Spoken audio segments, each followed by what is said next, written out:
Hello everyone, welcome to Sanmarga classes.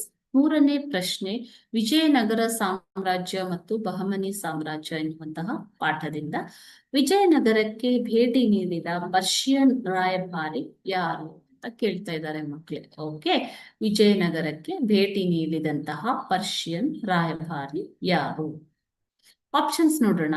Option A Megasthenes, option B Abdul Razzaq, option C Ibn Battuta, option D Alberuni.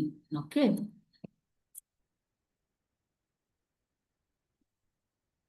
ಸರಿಯಾದ ಉತ್ತರ ಬಂದ್ಬಿಟ್ಟು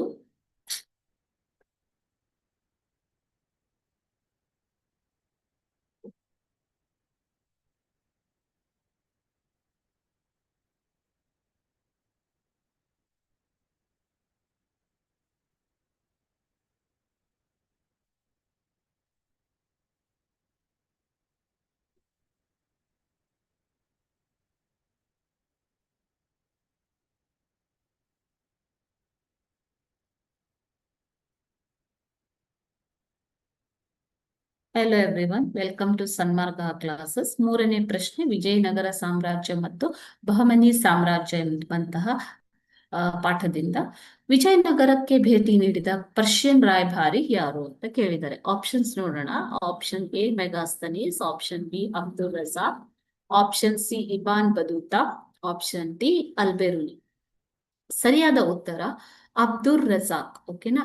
ಕೃಷ್ಣದೇವರಾಯನು ನಿರ್ಮಿಸಿದ ಮಹಾನವಮಿ ದಿಬ್ಬದಲ್ಲಿ ನವರಾತ್ರಿ ಉತ್ಸವ ನಡೀತಾ ಇತ್ತು ಮಕ್ಕಳೇ. ಓಕೆ, ರಾಜಧಾನಿಗೆ ಬಹಳ ದೂರ, ರಾಜಧಾನಿ ಯಾವುದು? ವಿಜಯನಗರದ ರಾಜಧಾನಿ ಹಂಪಿ ಅಲ್ವಾ?